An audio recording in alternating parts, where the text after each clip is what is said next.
Nightmares. We all have them, one time or another. Everything has a dark side. Our dreams were meant to be a place of jubilation, and contain our most wonderful fantasies. This is kinda like an award. Some of us work our asses off all day long, and then come home to a nice cozy bed. Sleep by itself is a nice gift for our turmoils, but dreams make sleeping hard for us to want to wake up sometimes. But there is of course a dark side, there is always a dark side. Nightmares have a certain way of creeping up on us when we don't want them to, it's almost like they know. Some may say that nightmares are our own fault. Watching scary movies, or reading scary stories can fuel our nightmares. But, what if there are things out there that can control our dreams?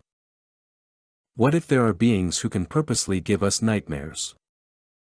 What if these things are there to drive us insane, to the point where we want to sleep forever? Now is when I tell you about my nightmares. A couple weeks ago I started to get really into reading creepy stories. All humans have this certain want of excitement, but sometimes we take it way too far. You know what I'm talking about. Surfing videos on the internet late at night, reading creepy stories, or making our own stories. You know how it works. You sit there, tired in front of your computer. The room is dark, the voices in your head are telling you to shut off the computer and finally get some fucking sleep. But then it happens. You find a video that has a creepy description. Perhaps a video about a ghost encounter, or a video of aliens. This is how my nightmares started. My friend Zach has a YouTube account where he plays video games and gives them commentary. But one day he decided to do something different. He narrated a story off of a website. I have heard of this somewhere, I know I have. It's hard to surf the internet for so many years and not hear about something so popular. He told a story of a man called Slender Man. Now I had obviously heard of this character. I've seen videos, and I've seen the fan art, and the so-called pictures. The story was interesting, and it made me want to read more, so I did. Within a few days, I had read all the popular stories that this website had to offer. These stories, they give you a feeling of terror. You start to notice all the small things around you, all the creaks and moans. You look over your shoulder and think you see a shadow of some sort. Nothing, silly you. You finally get the courage to go to sleep, and then you start to understand the position you just put yourself in. I understood what I was doing to myself, but I didn't stop. I saw them all, I saw all the creatures from those stories in my dreams. I saw the Smile dog try to make me spread the word, I saw Jeff telling me to go to sleep, Squidward staring at me with his bloodshot eyes. Jerking myself awake every time I encountered one of these freaks got old real fast.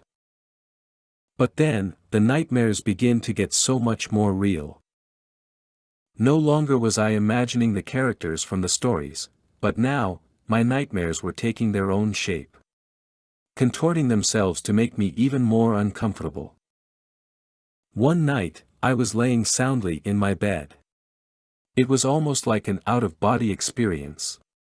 You see, I had a bird's-eye view of myself. It was as if I was laying on the ceiling. I was laying on top of the covers, and my eyes were closed. I must note that I was not breathing. No snoring, no indication of my stomach rising and lowering. In fact, I was utterly motionless. My room was pitch black as it usually is when I fall asleep, but I could see myself perfectly. It's as if I had some type of night vision, but it wasn't all green and shit like it usually is. Then my eyes shot wide open. It startled me a bit. I just stared up at the ceiling. It seemed as if he was looking at me, like I really was on the ceiling. A drop fell, a ruby-colored drop of blood fell onto my face. Then another, and another, and another. The drops began to fall slow, but then they picked up speed, similar to when rain begins to fall. The version of myself laying on my bed then begins to smile. The blood soaks his teeth, and started to drip into his eyes. But he did not blink or close his mouth. Just let the blood fall on him. Suddenly, the view switched to me being on the ceiling. Now I was the one laying on the bed. On the ceiling was a bloody, mangled, wounded version of me. My eyes were missing, and my teeth were missing as well. But I had the same smile as the version of myself on the bed. My hands and legs were pinned to the ceiling, almost, as if I was being crucified. Then the view began to slowly zoom in on my face. Blood still fell, and my view was being distorted. I wanted to see what was going to happen, so I tried my best to see. The view then zoomed in on my face at an alarming rate, and then I spoke. "I am your God now." I woke up, breathing fast and hard. I felt paralyzed, like I was stuck. I felt liquid around me. Did I really just piss the bed from this nightmare? Or was it blood? I quickly jumped up and found out that I had knocked over a cup of tea in my sleep, and I was laying in it. Sometimes when I have dreams I feel as if the interactions of objects in the real world affect my dream. In one dream I was being stabbed repeatedly in the arm, and I could actually kinda feel it. I awoke to my friend obnoxiously poking me in the arm with a pen. I thought that him poking me in the arm made the stabbing from the nightmare be all the more real. Since dreams and nightmares are derived from our brains, we can experience things in our dreams that seem real. When you eat something, you can taste it. This is because you remember how the object tasted. This dream made me not want to sleep anymore that night, so I didn't. But that wasn't the end. I had this same nightmare over and over again for a few days. Happening the same way every time. There wasn't anything I could do. I couldn't change the dream even if I wanted to. This nightmare scared me every time. You think I would have got used to it, but I didn't. I began to think about ways I could avoid this nightmare. This was my first thought. I can't remember ever having a nightmare while I was napping during the day. So my first plan was to sleep during the day, and stay up during the night. Hopefully this would work. First day, no nightmare. I was relieved. I thought that I had found the solution. I had no problem sleeping during the day, I didn't sleep much as it was already. Second day, my plan failed. The same nightmare happened again, but this time. There was no smiling from the body on the ceiling, actually, there were no emotions at all. My head was missing, more blood fell quickly this time making the dream end faster. My body laying on the bed looked down, and my decapitated head was laying in my lap. And it was smiling. I'm pissed now. What? I just can't fucking sleep anymore. Fine, I won't. I'll stay awake. Yes, that will work. I'll stay awake until I pass out from exhaustion. I won't encounter the nightmare unless I absolutely have to. I wrote this, quite a while ago, back when the nightmares first started.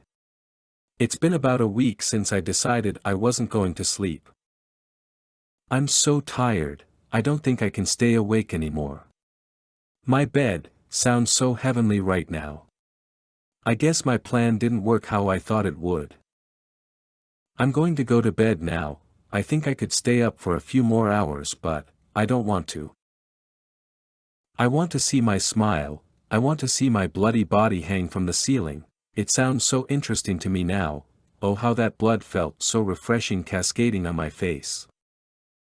I have a bottle of pills, extra strength, I'm going to take them all with some alcohol. I don't want to be awake anymore. I've been awake for a couple days, and I now realize how horrifying it is. I'm seeing all those creepypasta characters in real life now. I've gone completely fucking insane.